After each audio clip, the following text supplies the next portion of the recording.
Hi, this is Peter Murphy here from howtotalkwithconfidence.com. Today we're going to talk about how you can make interesting conversation with anyone you meet. Even if you've worried before about being boring, or let's say getting stuck for words when you meet people, as long as you use the tactics we're going to talk about today, you'll find it a lot easier to get a conversation going and to have an interesting conversation when you meet people. Let's start first of all by looking at some of the common mistakes we all make from time to time when it comes to talking to people. And the reason we're going to look at these negatives is so that we can identify what we're already doing. You may find that you're doing a lot of these habitually already. So just simply by noticing this, you can start to drop these habits and start to be a bit more positive instead. The first common mistake is speaking without enthusiasm. If when you're talking to people, you're not putting enthusiasm and energy into the way you speak, you're going to come across as not being as interesting as you could be. Second common mistake is not listening carefully when the other person is speaking. When someone is speaking, they're going to show you what they're interested in. They're going to give you clues as to what they find interesting. And they do that with their voice tone and with their body language. Body language such as changes in posture and changes in their facial expression. So that's something that you really need to be looking out for. Another issue is failing to share your opinions and failing to talk about what you find interesting. If you don't do that, you're making it more difficult for people to get to know you, and you make it harder for them to get engaged and involved in the conversation. Another common mistake is getting stuck into a day-to-day routine that starts to grind you down, that starts to make you feel that life is boring. If you start to feel like that, it will come across in your conversation. And finally, in terms of common mistakes we need to avoid, here's a few more. The first one is hoping the other person will rescue you if the conversation grinds to a halt. If that happens, it's a lot better for you to be proactive, to take charge, and to see if you can steer the conversation in a new direction. And here's a big one. If we have a fear that we're going to bore people, that negative thought is going to affect how we communicate.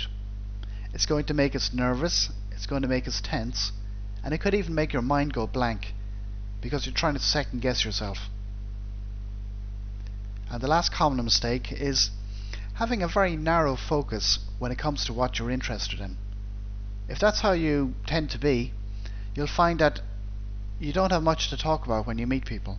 So I would encourage you to actively stay informed and get interested in more and more issues that you can talk about.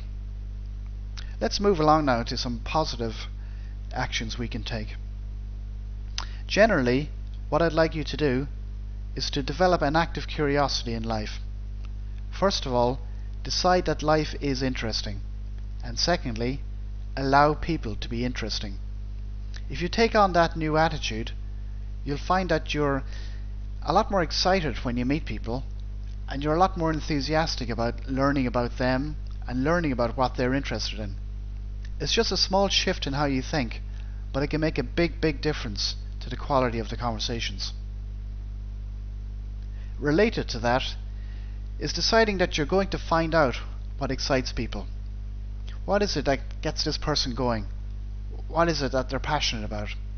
Be a detective and go and find out, and you'll have a really great conversation. Another key point is to explore what's new in the world. Look around you. What's new in your home life? What's new at work? What's new in your community? Always be looking for what's going on. Always be looking for what's new and what's interesting. And you'll have a lot more to talk about, and you'll be a lot more excited when you do talk about it. Finally, when you're speaking to people, make a point of looking for what you have in common. look for what you have in common in terms of values and beliefs. That is, you're looking for what's important to other people and what they're really interested in and what they focus on. And that, again, is just an attitude. You look for that and you'll start to find it. Let's talk now about tactics you can start using right away. The first one is to add more variety to the way that you talk. Vary your voice tone and the volume, and you will be more interesting for other people. All this variety, and especially when you put energy into it, makes you more interesting to listen to. Secondly, be dynamic in terms of how you use your body language and make a point of breathing more deeply. Do that and you'll naturally be more enthusiastic and a lot more energetic. And those qualities really attract people. Another simple tactic is to ask people directly about what they're interested in. Now that might sound obvious, but sometimes we're fumbling in the dark. We're guessing and we're wondering. Why not just ask directly?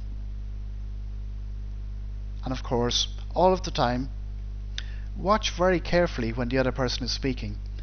When you suggest a new topic, pay close attention to the non-verbal response. When they say they're interested, are they being polite? Or can you see from their non-verbal response, by their body language, that they are genuinely interested? A few more simple tactics you can start using.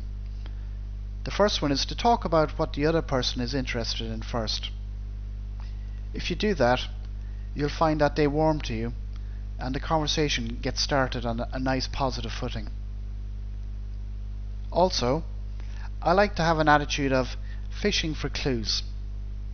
When you're talking to someone, you don't need to hit a home run right away. You could suggest one topic, you mightn't get anywhere. You suggest a second topic, you might do a little bit better. And then you might suggest a new topic, and suddenly the conversation takes on a life of its own. So what I'm saying is, be like a fisherman. You keep fishing until you catch something. Don't expect to necessarily get a great topic right away. Just keep going. Also, when you're looking for something of interest to talk about, ask open questions. You see, if you ask a closed question, you're going to get either a yes or a no response, and that doesn't really drive the conversation anywhere. So instead, ask open questions such as who, what, when, where, or how. These questions open up the conversation and encourage people to get talking. And the last simple tactic, and this is, even though it's simple, this is a very powerful way of getting people engaged in the conversation. I'd like to encourage you to be provocative when it comes to personal disclosure. What do I mean? What I mean is, if you're introducing some information or changing the topic of discussion, make it interesting when you lead into that new topic. For example, if I was talking to you and I said, I'm excited about the weekend, I've got something interesting planned, I'm being provocative, I'm being mysterious. I'm not telling you what I'm doing, but I'm drawing you in and I'm getting you interested. So that's how you do it. You just lead in, be a little secretive, and then you tell people what you're doing. So to wrap up, here's some simple action steps that you can start using right away to make all of your conversations more interesting. The first one is to start using these tips today. Don't put it off. Don't think, okay, that was interesting, I'll come back to this next week. Pick at least one or two tips and make a point of using them right away. Secondly, I want you to aim to improve just a little each day. The problem with a lot of self-help is that we get excited and we think, okay, I want to go from where I am today to this ultimate state of perfection. But the gap is too great. And what happens is we get frustrated. So instead, I want you to aim to improve just a little each day.